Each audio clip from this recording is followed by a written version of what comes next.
Good evening, everybody. I am Connie Robinson. I am the host for the panel this evening. On behalf of the board, I welcome you to our panel, Tearing the Fabric of Generations, Missing and Murdered Indigenous Women.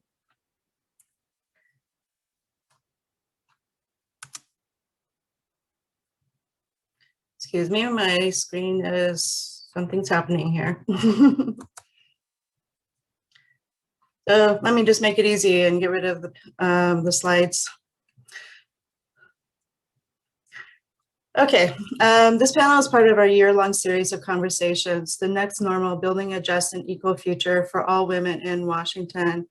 With this series, we recognize that gender equality cannot be fully achieved until all women are included or represented in our discussions, policymaking, and advocacy. Thus, our primary goals are to elevate the needs and concerns of women who are often marginalized or rendered invisible in most discussions of gender equality, women's rights, to amplify the work of women leaders, and to learn what we can do to support their efforts.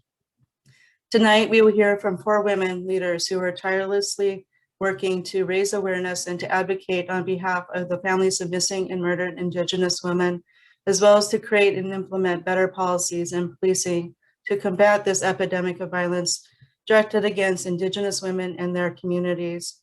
I promise that you will leave this panel informed and inspired to do whatever you can to support their work. Just a few notes on logistics. The panel will run, the conversation between the panelists and the moderator will run approximately 45 minutes, and then we will open it up to Q&A.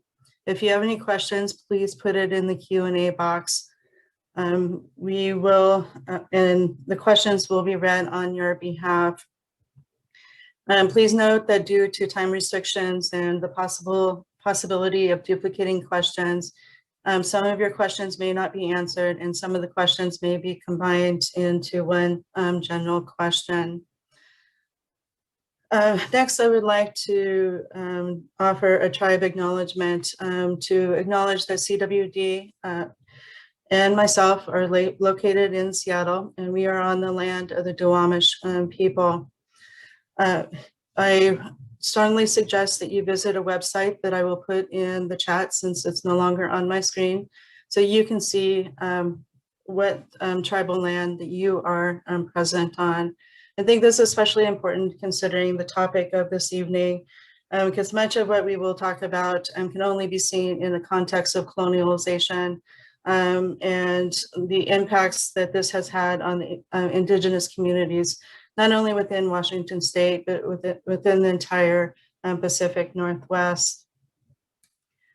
I would now like to introduce Kara Briggs and to welcome her back to the CWD stage. She is a longtime supporter of CWD and has served on its board for 3 years. And at one time, she was the chair of the board. She is a member of, she is a Sac-Sewato tribal member. She has worked as an investigative reporter for regional newspapers and as a national columnist. She also has worked in fund development, strategic communications, and government relations for state and tribal governments. In her own consulting firm, Red Hummingbird, she worked with tribes, foundations, and other organizations from Alaska to Arizona, as well as the Smithsonian's National Museum of the American Indian during its first decade on the National Mall. She is a past president of the Native American Journalists Association and currently chairs the Washington State Democrats Redistricting Committee. Kara, the floor is yours.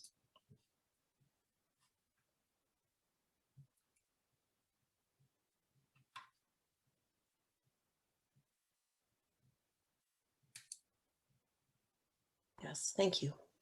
Thank you. Yeah, thank you. And thank you, Connie and the Center for Women and Democracy for taking up the topic of missing and murdered Indigenous women, which also includes Indigenous girls and boys. This is a matter dear to my heart and to the hearts of all Native peoples.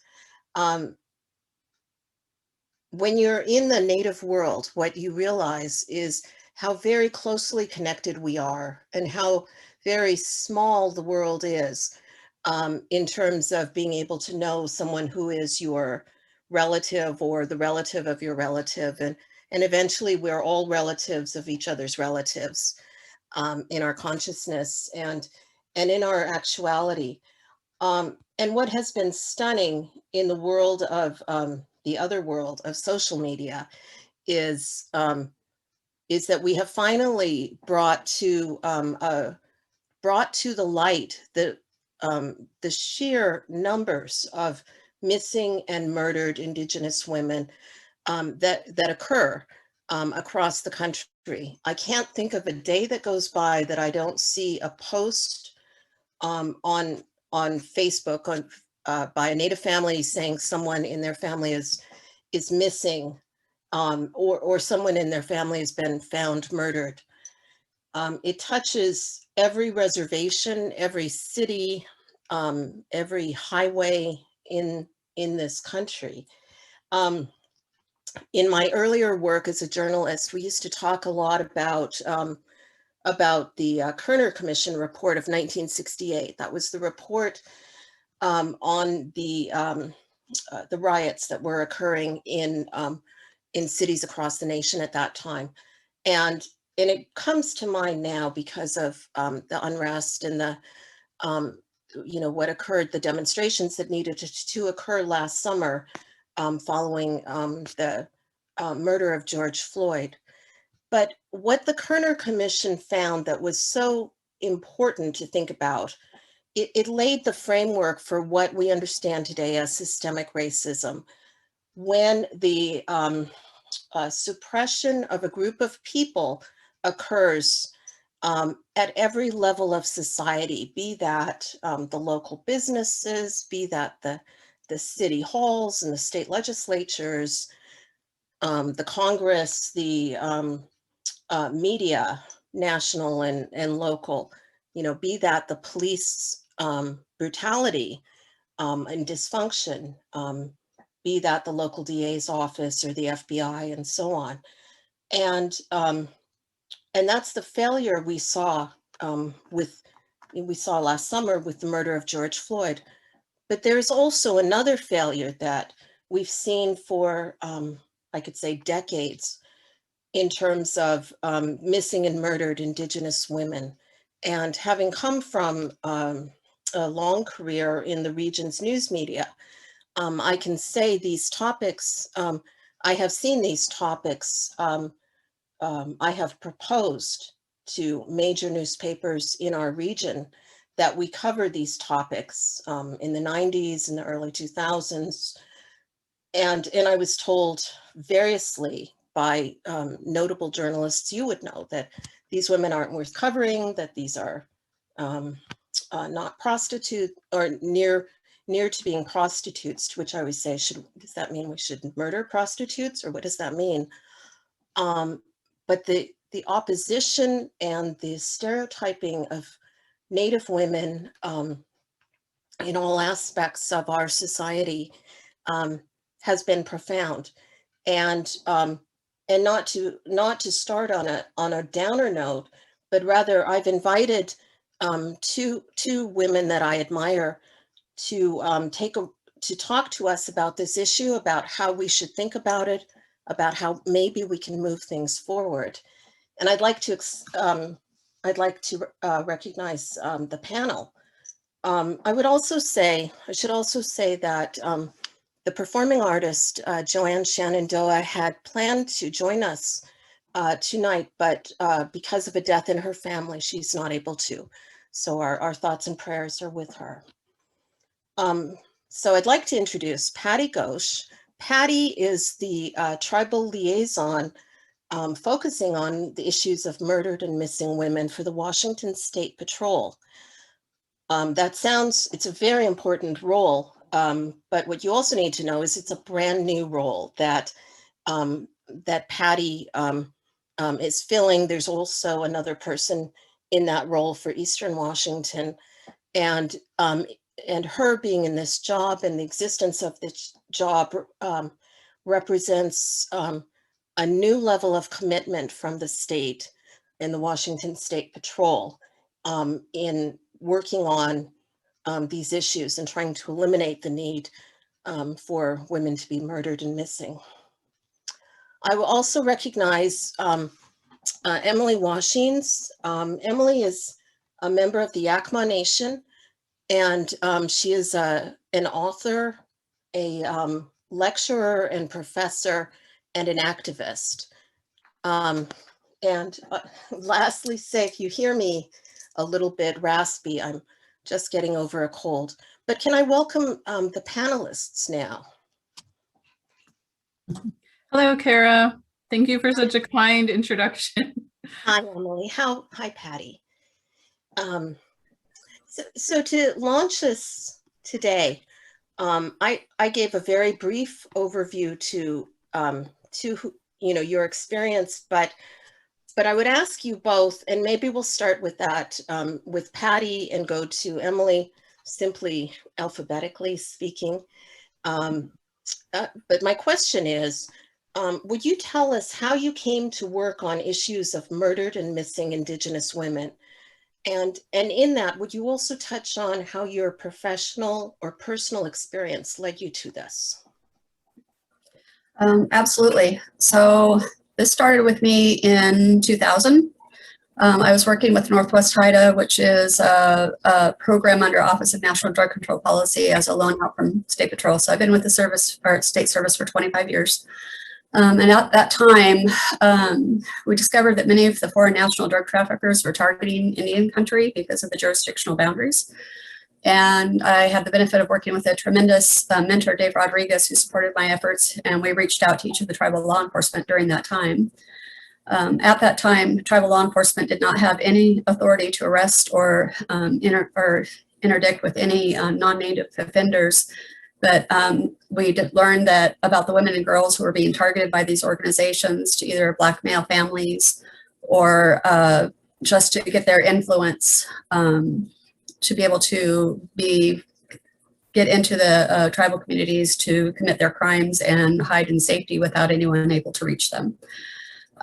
We also learned at that time that these crimes against these girls and these women were not being investigated. And through that, my mentor, Dave Rodriguez, when I came back and gave him this information, he's phenomenal with the butterfly effects and put his words in people's ears. And eventually Washington State had changed legislation to allow tribal law enforcement to make those arrests and make those investigations.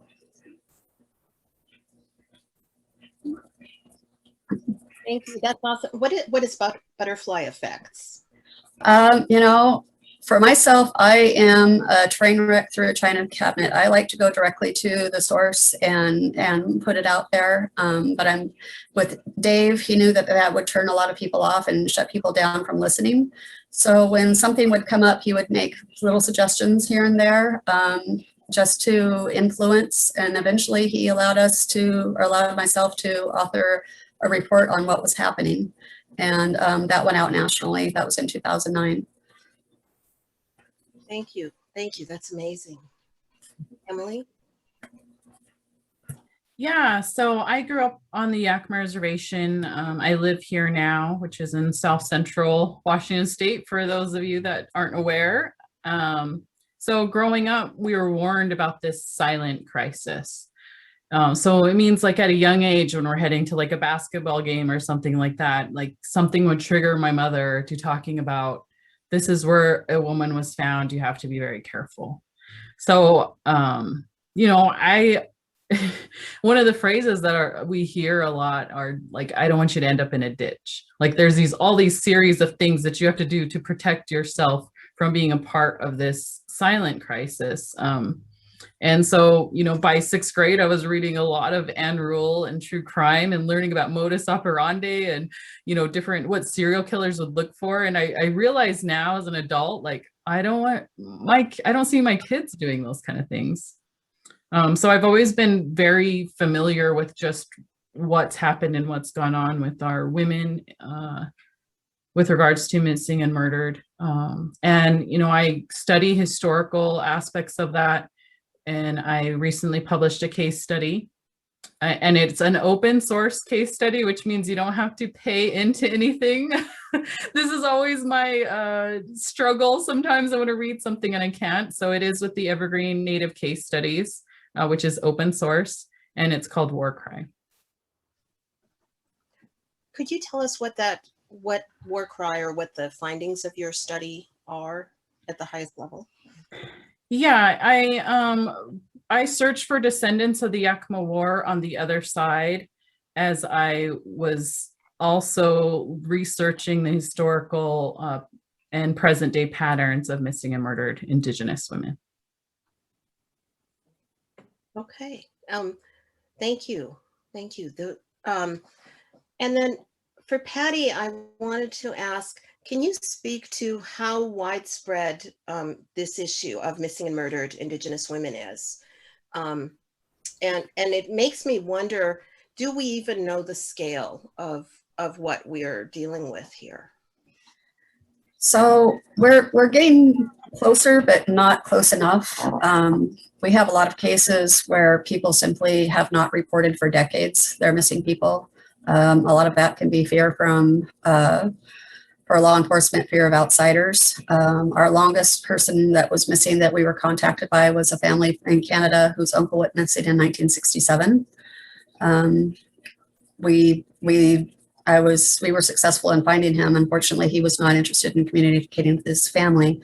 But in other cases, we've had situations where families had reported a missing person and withheld evidence because they were fearful of the outside law enforcement. And 36 years later, when tribal law enforcement discovered it was their tribal member and contacted them, they came forward with a box and said, "Here, this might help find him." So there's a lot of trust issues, which are quite understandable. I mean, historically, outsiders haven't helped. You know, if anything, they've hindered and they've caused the harm and caused the pain. But on the other side of it, we are going through the databases, electronic databases daily and trying to find errors. This morning, I found 3 people who should have been identified as Native American, but were not. This is fairly common as well. Part of it is because databases aren't matching up, and so they default. A part of it is because people think that their relation will be found faster if they're put in the system as white, and that's not true. So we have a lot of trust bridges that we need to build. With COVID, it's kind of slowed it down a little bit. I had intended to be out and reaching out to each community and I guess kind of doing a tour and having an opportunity to speak with each individual community. Obviously COVID, we haven't been able to do that, but we do stay in contact with tribal law enforcement daily, almost daily, but definitely weekly. We provide the missing list to them each Monday morning so that they can look and verify and see who's missing and who isn't. Frequently, they will call me up and say, you know, we have a tribal member who's not on this list. Can you look it up? And we'll go find out that they've been entered as white.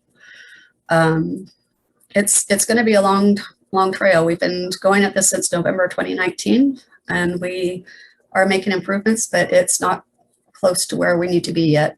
We have a long way to go. And looking beyond, thank you for that. And looking even broader than perhaps the Washington State Patrol, we know in British Columbia through Vancouver, the highway that runs through Vancouver had been renamed the Highway of Tears because of the numbers of murdered Native women and missing. And we know there was a very deep history over the last 30 years in Yakima Nation, that the Yakima Nation Review just published an article about listing numbers of murdered and missing, and it was, I can say it was the full 2 pages of the newspaper with little bios that were included, and we do see, if not here always, because it's rarer, but we do see women's bodies being found. I think the beauty of social media in this is that people are posting about this, because if if the media doesn't cover it. I mean, the stories go on and on. I'm reminded of the ships in the Great Lakes that were taking women and children for Native women and children for the purpose of sexual abuse. There's the stories are graphic and gross and extensive, and as important as this work is that the State Patrol is doing, and as you know, leadership level work in the nation, the problem is systemic, and it crosses state boundaries and international borders. Yes. So when we started doing training for the cadets, and we are actually calling it beyond generational trauma, it's historical trauma, because this has happened since first contact. You know, women have been targets. We were a matriarchal society, and when Columbus came, the women had the power over the lands, and they needed to control those women to control the population, and it's happened since first contact. We're working right now. Dawn and myself, Dawn is the East Side Tribal Liaison, I'm the West Side Tribal Liaison, but we work in tandem. And we're also working with the State Attorney General's Office with Asa Washings, maybe Emily's relation. Also with David Rogers with the U.S. Attorney's Office. But on top of that, we are partnering with grassroots organizations, community advocacy organizations. We are in contact with social media organizations. It's truly a community effort with everybody involved to try and identify and locate folks. We are in contact with people outside of the state. We've got many families that are calling from outside the state trying to get their families reported, which was something that I wasn't quite prepared for, but it was a learning experience and a learning curve, and we're getting those families in the system. So recently in June of last year, legislation was passed to make sure that everybody who's reported missing is going to be put into the NCIC system. And that's a system that law enforcement uses across the country it's usually for such things if you get pulled over to see if you have warrants, to see if your vehicle is stolen, but it also includes missing persons. So it's a single database that all law enforcement has use of. Previous to that legislation, the general thought was if you're an adult, you have a legal right to be missing if you choose so. But our argument was if you're missing, you don't have a way of telling anybody about it. So legislators have made that change, and that's benefiting everybody across the state. Unfortunately, not everyone across the nation has that same benefit because it's a state by state legislation choice. I think Washington State, or as far as we need, I mean, we have a long way to go. I'm not going to say we're perfect. We're not where, you know, I would like to see things. But we're in a much better position than many of the states in the country. And I'm hearing this because those states are calling me and saying, how did you do this? How are we going to get this done? And we're helping them work towards that goal. I heard that Montana recently passed a lot of legislations with the MMIP, and I'm hearing that they're having successes. So that's wonderful. But really it's a complete partnership with all of the community. It's not just law enforcement. It's not just victims. It's everyone, because everyone has a potential to be a future victim. Mm-hmm. Thank you. And the advertising for this event was of a McCall woman who's been missing for a number of years, is my husband's niece. Okay. And so, you know, we think about this. It's very close to us, to all of us. Emily, I wanted to, it was a good segue because I wanted to ask you about the historical roots of this. And, you know, is this recent decades, or is this something older? Yeah, I appreciate everything that Patty had said. I feel like I'm writing notes as she's talking rather than being the panelist that's nodding along, but there's so much information. So no, it's not a new phenomenon, but because of multi-jurisdictional things, sometimes we don't all have the same information. And sometimes even when we do all the same information, there can be very surprising actions taken. So our first report from the Acoma Nation tribe of murdered Yakima women was in 1855. And the US government response was a 3-year war. We had a subsequent report of a different case of Yakimas that were killed in 1856. And this went actually directly to Congress and the president. Still proceeded with the war. You know, in this summer, I brought these historical points up to the White House and the FBI, the White House under the previous administration. And it's kind of a, I mean, maybe it's just something that is kind of a shrug your shoulders or kind of a who cares thing. But if you study different cases about murder and different things, it's like, well, when does a murder expire? When can you not prosecute anymore? Like, tell me that. Because if we know who did it and what had happened, why do we still erase Native women in the historical record? If you pull up most history books and you look at why did the Yakima War start in 1855, you will find they say and reference Yakimas killed miners that were traveling from across Snoqualmie Pass through Yakima to go up north to Colville area. They make a very small point about these Yakima women and children being killed, which is just such a heart-wrenching thing to kind of have to continually tell, have to continually relive. And it connects so much to ongoing things that are just points of frustration for people in my tribe. For example, we have a woman in the 1980s that was found on the Yakima Reservation, and she's classified as a Jane Doe. She has never had DNA taken from her. Like, that technology exists. Why haven't we utilized that? And when you ask these points to people that are supposed to have answers, you know, and you get a "we'll get back to you," it's like, you know, we've gotten a "we'll get back to you" for 165 years.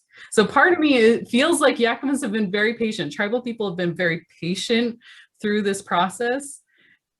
And it's a balance of, you know, making these points and continuing to pressure about, you know, trying to solve some of these cases. There's often a sentiment among families about, you know, if you see different leaders come in or we see different promises coming forward, they've said all of these things before. And it's one I can definitely sympathize with. I'm a very optimistic person. I'm a very "we are the world" type of person, but when I get a feeling and a sentiment from family members that we need to push hard, there are those moments and times where I try to push just a little bit. Well, it seems throughout history we have examples of law enforcement working when there's a will. So there was a will to prosecute Nazi war criminals for as long as those folks were alive. You know, decades after that war ended. And there are other cases where where historical crimes are prosecuted. And so it gets to a question of will.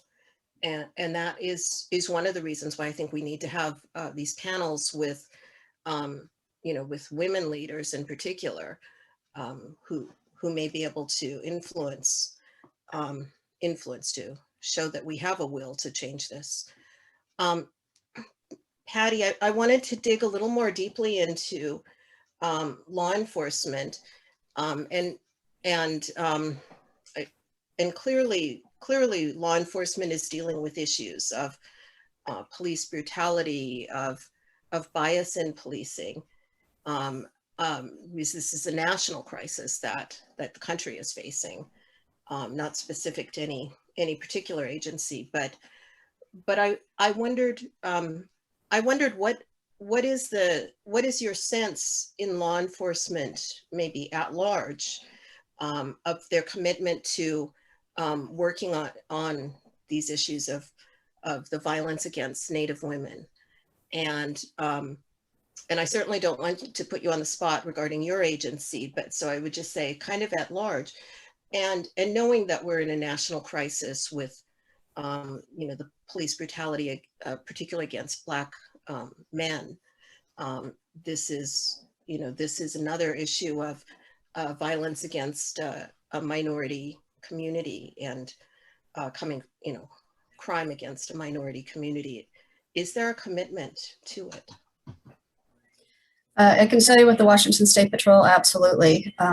If I find barriers or issues that we could make changes in, I contact whatever captain is working in that area, and they jump on board immediately. The things that we're seeing on the media and the things that are happening are inexcusable. They're horrible. It's heartbreaking. But there's also a lot of really great people that are working in law enforcement that are battling every day, that are trying to do their best to help individuals and to help communities and recognize and are stepping up. And unfortunately, we're not hearing as much about those people. And it's very taxing. It's very hard on their spirit to see all of the negativity and not being recognized that there are some good people out there. I can say that some jurisdictions are better equipped than other jurisdictions. Some jurisdictions are super quick to respond, and others have more limitations of how quickly they can respond. I had a family member, a mom, called me from South Dakota about her daughter who had called and crying for help, and her phone went dead. And she somehow got our phone number, which is great. We'd make that public for anybody to give us a call. And the Kennewick PD, I'm giving them their credit. They really stepped up. They had her located and taken to a crisis center within 45 minutes. And she was in a bad situation. Unfortunately, we didn't have the resources to provide for her after that event. She had mental health issues, and she decided that she could drive home, but she didn't have the resources for the gas to get home, and we lost her momentarily again. And a few months later, we found her in Walla Walla, but that Kennewick officer followed her case into another jurisdiction so that when she was in crisis again, he was able to get her into the Eastern Washington health system and to get her medicated and get her assistance. So I believe at this time she has gone home, which is a wonderful thing. But we have other areas where it's not as easy, where they're requiring the people to show up at their offices to make a report, which is impossible if you're coming from another state or sometimes even another county. There's just not the transportation to do that. And these days, it shouldn't really be necessary because we can do things online, even a phone call to take a report online, but the requirements can be challenging sometimes. I think overall, people want to help. I think people are out there and want to be that person and want to be out there to help. People don't get into law enforcement because they want to join a gang or something like that. They're wanting to help people. And I think that I'm really getting to witness that quite a bit in this position. Mm-hmm. Thank you. Thank you. Reminded there are also, I would just say both panelists, but there are also sometimes communication issues, like interpersonal communication challenges between any individual, any minority, diverse individual, but we'll say a Native woman with maybe a male police officer, right, or maybe a white male police officer. There are cultural patterns. Some Native traditional people will speak rather softly, for instance. There are a variety of ways that we express ourselves and engage. And that feels like that's another of the barriers. We're addressing that in our cadet training. Just as there's accents from all over the country within our state with our 29 federally recognized and additional urban and state recognized tribes. We are addressing that with our cadets, and that there are different accents and different body postures. Traditionally, law enforcement is often taught that if a person's crossing their arms and looking away, that they're hiding something or being evasive, and we're teaching them that that's not the case in tribal communities. We're paying attention and we're, respecting you. And we're also teaching that when a person that has an oral tradition and is in crisis is going to tell their entire story and maybe speak slowly, it's not because they're trying to think it up as they're going. It's because this is how the communication, this is a formal way of communicating what the problem is. And we did our first training here a few weeks ago, and before we had even packed up, they came in and told us we'll be doing that training as the last class for each cadet class before they go on the road and start training on the road. So our academy is actually right between Squaxin Reservation and Skokomis Reservation. So where they practice, they're interacting with a lot of traffic between those two communities. And it's one of the things that, as for our agency, that we are definitely focusing on to make sure that those changes are made. We've also are focusing with them that once COVID opens up, there's going to be a lot of people traveling for ceremonies, and there's going to have a lot of sacred items with them, and they don't need to be touching those things. You know, if it's something where they feel it's something more, then they need to have a tribal law enforcement officer show up and assist them and participate. One of our ladies at Skokomis told me that if she gets pulled over, she knows in her heart that she's safe, but in her head, she's fearful because it's an outside law enforcement, and she would be much more comfortable to have a tribal law enforcement person there, even though she may not know that tribal law enforcement, and it may not be from her community. For herself in her head, she would feel safer. And we've also shared that information with the academy as well. Mm-hmm. Thank you. Emily, I had wanted you to share, you spoke to a commission, a federal commission that was working on this issue. You sent me your notes. Could you tell us a little bit about that? Yeah, for the Operation Lady Justice that was launched under the previous presidential administration, is that the one you're referencing? Not sure. Okay. That was a open session that they were having with different sections of the United States. They divided them up into regions. And so they gave a 3-minute time limit for different people to advocate and speak up. And I took that moment to talk about the historical impacts of MMIW to our people, as well as the ongoing issues and cases that results in multi-jurisdiction. I think most people are unaware that tribes cannot prosecute for murder. It's under a Major Crimes Act. So it is directly under, you know, the FBI or federal government to take on this kind of role. It's something that I'm sure Patty has seen and other people, legislators have seen when they're trying to pass bills or different things like, well, I thought this was the federal, or I think it's even tribes. I think 90% of the comments on other articles that I've published have been on, why is this ours? Why don't the tribes prosecute it? I was like, we don't even have that right to prosecute. So, you know, I really try to elevate this historical issue alongside the present day issue, because there are different patterns that we can see with historically targeting Yakima women. There's a 1910 art. I didn't reference this in the piece, but it was definitely in my mind. There's a 1910 article that went out and shared in multiple states that was called Dusky Maidens in Demand. And it detailed how you can marry a Yakima woman and target her for her land. And if you sell it, how much it'll be worth. And the states that this was reprinted in, you can look at the list on Urban Indian Health Institute in Seattle and see that these are still some of the top 10 states for MMIW.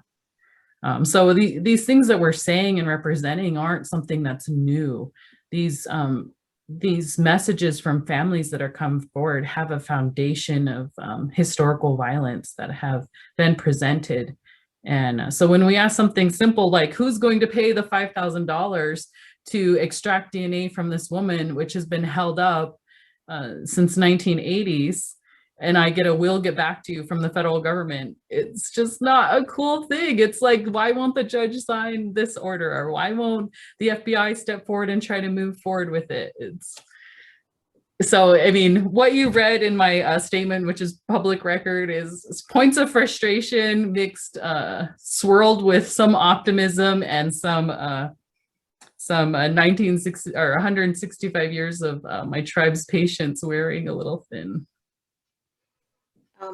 Well, I want to pull on the optimism for a minute and ask you, Emily, what are some things, thinking of that our audience is largely not Native, probably largely white women who are thought leaders and political leaders, social leaders. Would first you, Emily, and then I'll go to Patty on this same question. Give me, a couple thoughts about what can women allies do to help this situation. Well, I think of, definitely sharing the information that's available. The Washington State Patrol's list of missing people in Washington State is available. I believe it's the first time Washington State has ever shared a public list like that, as well as the Yakima Herald Republic, which is a local newspaper, maintains a list of missing cases, open investigations, and cases currently in the court system and cases that are closed in the court system, which brings so much insight into like, why do other people have like 3 or 4 cases in ongoing federal court? Where is this at? I believe Yakima Herald's one of the very few, if not only, non-tribal newspapers to maintain a list of that sort. And really just sharing information that's available. And I believe that different people have different skill sets. I played band a number of years. I was an athlete, or have been an athlete for a majority of my life. And I believe that different people come with different sets of skills. And so there's always different ways to contribute to this. I guess different people will maybe find their role.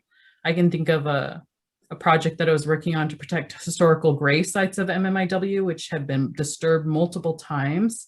And, I called in every favor. I had every archaeologist that asked me to speak for free to their class. I called them up and I was like, I'm calling in and dialing in my favor. And that resulted in 3 separate archaeology teams that worked pro bono to try to help protect these historical graves. It resulted in Washington State taking action to try to protect that site. So I am a believer that different things can move forward and progress when you try your best to move forward in a good way. Thank you. Patty, I would also ask for your thoughts on what allies can do on this to support this issue. I think that we really need to keep people visible. We can't find them if we don't know who they are. I'm very concerned that once this isn't the bright and shiny thing that's in the press or the bright and shiny thing that's popular in politics, that the support won't be there. So we need to keep that support. We need to keep moving forward and make sure that we're finding those resources and we're finding just gathering and keeping that cycle of running people through over and over again. Facebook is a great resource, but if you put somebody in there and 20 people are added after you, you're at the bottom of the list, and then people don't see that anymore. That's one of the reasons why the list was so very important. It took us a year to get that list out because as a law enforcement agency, we have to jump through more hoops. Many people ask us why we haven't put the people's photos in, and the answer is because we have to have a signed release to put it on our website. We can't gather photos from social media or other resources. We have to have permission from the families to do that. That's one of the things that we're trying to work on and start working on, getting that information through the agencies, because as State Patrol, we are not the proprietary owners. We don't have management over those other law enforcement agencies. So it's really reaching out and working with them to share that information, share those photos. Even though they have many of the photos on their own websites, again, we can't take from their websites. We have to have those releases. So I would just say that if everyone keeps the conversation going, make it visible, let people be seen, let people know what the real history is, not the history from the things from my generation, what we learned at high school. That's not real history. There's been some really great books put out that talks about how the older history books were based on, promoting the what was deemed as important for that generation. It didn't have anything to do with true history. We need to know what true history is. And one of the things we have done with the cadet classes is we're giving them the hard history. We're not being soft about it. we had a few red eyes during that session, and it was probably one of the hardest presentations I've ever put together, and definitely one of the hardest ones I've ever delivered. Emotionally draining, and knowing that I was hurting people when I was telling them words that they needed to know. It was difficult, but we need to make sure that we are learning those, and we are learning true history and not political history. Thank you. What I would say, women of the Center for Women in Democracy, what you need to do is when you meet a political leader, when you meet the governor, when you're in the receiving line for a member of Congress, or speaking to a legislature, an elected member of our state legislature, you need to ask them, what are you doing about the crisis of murdered and missing Indigenous peoples? And it will take all of us putting this on their agenda and keeping it on their agenda to make this move forward. And if some political leaders in Washington state have an understanding of this, there are other political leaders that we engage with various ways in other states and in the federal government. And I would lastly say, as a women's leadership and feminist organization in Seattle Center for Women in Democracy, I plan to hold you responsible for this. On that note, I wanted to come back to our two panelists briefly and just to ask, what are you working on? What are we going to see from you in the coming, months or year? And so, Patty, I'll come back to you first. Thank you. One of the things that we're looking at right now is, since January 24th, or January of this year, our active missing list is 1/3 youth, people under the age of 18. And we're kind of wanting to look at that to figure out what's happening there. We have a lot of foster kids that are repeat runaways. There's quite a few that are missing for the first time. But overall, for the entire state of all of the missing people, it's about the same in demographics. It's 1/3 of our missing are young people. So we're going to kind of start looking at that a little bit and try and figure out what's happening there, see if there's a way to do prevention. And we are continuing with every resource we find. It's about once a quarter. We're running everybody through every database, every resource that we have. One of the resources is the U.S. Department of Agriculture, to see if anybody has asked for assistance. And we found probably about 5 or 6 people that way, where somebody who was 16 years old when they were reporting missing, and at 18 is asking for assistance, and we were able to locate them and take them off the list because they were actually doing fine. We're also going to try and get those photos out there. We're going to start trying to do a little more communication with the agencies to reach out to those families. I don't have the personal contact information for the families of the missing people that are on our list. We don't have access directly to their case investigations. So it's going to take a little bit of time to pull that. But at any time, if there's a family member, it says, I want my family person's photo on that website, give me a call. We'll get you the packet. We'll get you the stuff to sign, and we'll get them on the website. It doesn't take very long at all, but I have to have those releases to do it. Sure. Thank you. Very, very exciting work, and a good to look at what's happening with those missing young folks. Emily, what are we going to see from you in the next year, let's say? Well, I'm going to continue to write and speak on topics that connect with my history and culture, and definitely connect and tie in with the missing and murdered Indigenous crisis. And I'm also still looking at how to implement levels of IT and technology on the Yakima Reservation. So I'm not a very techie type person. I mean, I know stuff, but there's things that I'm learning about mesh networks and what would it look like to have a level of a type of mesh network implemented at the Yakima Nation or within the community. For those of you that aren't aware of what a mesh network is, it's the Ring camera, and how that information is shared is essentially one type of network that brings a level of safety. So I've worked with other members in our community to try to, add this and see how would reporting contribute to helping solve cases. This isn't a model that I thought of on my own. Billy Jensen, who's an investigative journalist and runs the podcast, The Murder Squad, frequently pulls information and video surveillance of different suspects and does crowdsourcing for, giving more information to law enforcement. So we're piloting this in very small levels. We've gotten funding, to be able to do that, and we're seeing how it goes. Well, thank you both. And I'd like to thank our panelists for this marvelous sharing of tremendous information. My voice is failing me a little bit. But so Connie, would you want to ask the questions that you've gathered in the chat? Connie. Sorry there. Yes, I can go ahead and read the questions aloud.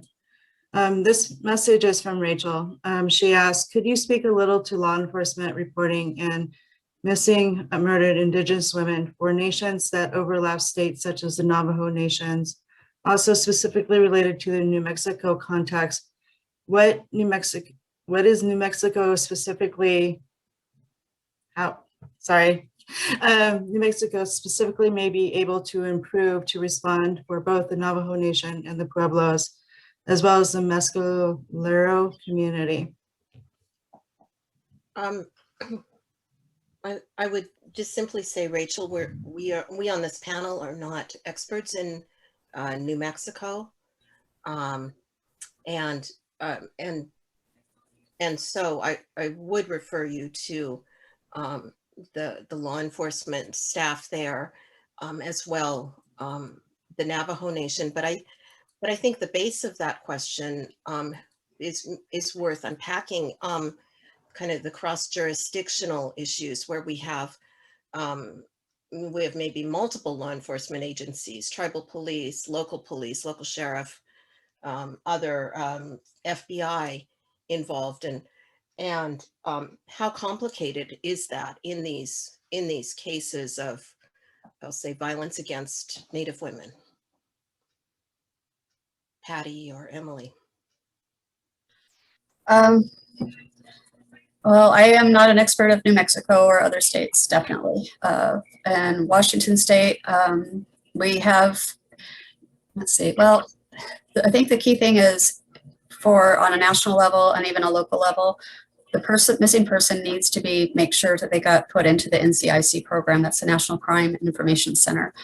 That's because all law enforcement can see that. And a lot of times when people are in crisis, or if there's other issues, they're going to have police contact, and that's going to be the first wave of trying to find a person. Jurisdictionally, here in Washington State, we've had a lot of difficulty because, especially if it's something where it's happening on the boundary of multiple jurisdictions, not just tribal, but city, county, and state.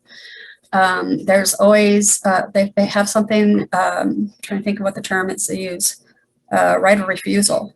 So it's basically to determine who's going to get the case, right? So Washington State Patrol, we only have one missing person case right now because it happened on a highway where we had it, and we believe that she's a Native woman. We've not been able to identify her. This is from the 1990s. She was an unauthorized passenger in a tractor trailer that was in a car accident and had caught fire, but we've never been able to determine who she is or where she was picked up in transit. But at the same time, so most of those cases are probably going to go to the county unless they're within the city jurisdictional boundaries. I tell people that where a person lives is where they should be reported missing from, because that's most likely, if they were to return home, that's where they're going to be coming back to. In a situation where we had a person who lived in Seattle that went missing down at the casino in at the PLF reservation there, is Emerald Queen right there. The family members were getting bounced around between tribal, city of Tacoma, and city of Seattle, and we kind of had to just kind of step in and say, this is a Seattle case, and Seattle needs to take that, and they stepped up in and took that. But in the meantime, it was three different jurisdictions that were trying to determine who was the person to take it. So I will always advocate that wherever a person's home residence is, that's where they're missing from, and that's probably the jurisdiction that should be taking the report. Yes, if people are missing, but if a crime is committed, if a felony is committed, an assault, a murder, that's the jurisdiction of the location. So if the tribal member is murdered on a reservation, on the reservation, then that is the jurisdiction of the FBI and the federal courts, as opposed to if that same tribal person was murdered or assaulted in the city of Seattle. So not all the time.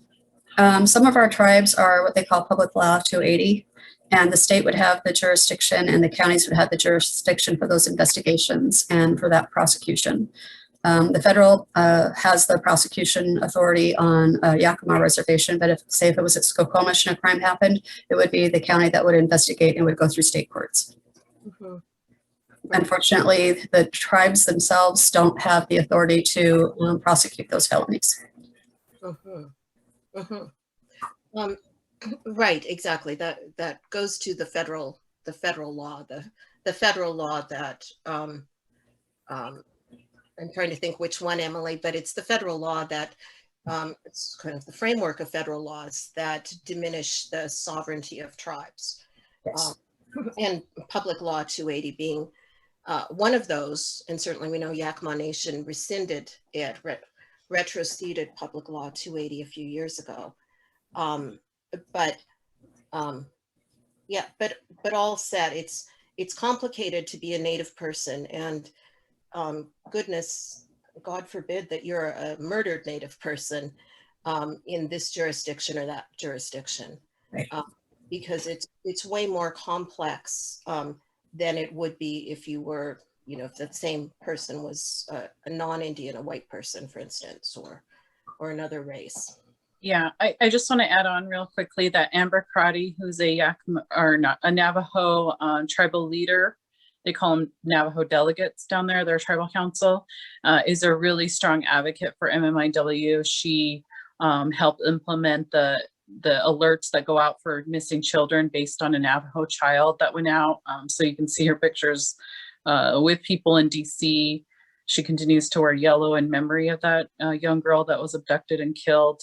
And there are some other organizations that you can follow. Coalition to Stop Violence Against Native Women, which is actually the mug I'm using, runs different campaigns and awareness things. And, there is a lot that happens in the New Mexico area that I follow. So there's a lot that could be found, maybe online. Mm-hmm. Thank you. There was a question, I think from the chair of the organization, about what the Center for Women and Democracy could do on this issue. And I would just simply say, as a former chair of the center has a loud voice, and that could be deployed to keep this issue in the top level of talking points for the center of what are issues facing women in Washington State, or in whatever whatever frame the center is using now for its geography. And I know the leadership women in this organization, certainly when talking with elected leaders or other kinds of leaders, to simply pose the question, what are you doing to help end the violence against Native women and the murdered and missing Indigenous peoples. And be ready to explain what that is, assuming that some of these folks may not know what that means. That would be a tremendous service. And there is a point to which women's issues are not simply they're not simply a list of talking points, but they include a broad range of what different women of different communities are facing. And I would say feminists could simply acknowledge this as an issue of all women. Sort of, if some women are subjugated, then all women are subjugated. And in exploring that frame to make this a top level issue for the center. Well, we do need to wrap up, and this has been just an awesome session. I would like to thank our panelists, Patty Ghosh from the Washington State Patrol, Emily Washings from the Yakama Nation, and so many important roles. And with that, I'm Kara Briggs, a former chair of the center and a member of the Soxhawtl tribe. I'd like to hand this back to Connie Robinson. Thank you, Kara, and thank you to our panelists, Emily and Patty, as well. I know that you all have very busy lives. You have something else you could have been doing tonight. You had puppies and kids to return to in different combinations thereof of puppies and kids. So I really thank you for taking that time and sharing a lot of really interesting information to inform us about this issue and to help us know what we can do in terms of pushing this issue and to keep it at the top of everyone's attention in any way that we can. And so I thank you for providing us with that information. I want to also just make a few announcements. Be on the lookout for a post-panel survey that we'll send to the attendees. And the recording of this event will be available on the Facebook page as well as our YouTube page in the coming days. I also want to announce our next panel will be held on June 17th. It's titled Building a New Future, Formerly Incarcerated Women. And we'll look at the specific needs and concerns that they have as they exit the criminal justice system and try to rebuild their lives afterwards in terms of the legal, political, social ramifications and what's necessary for them to be to build their new life. And not all the participants have confirmed, so I will not name them at this point, but please be on the lookout for that invitation. And with that, I say thank you to all of our panelists as well as all of our attendees, and I hope that you have a great night. Goodbye.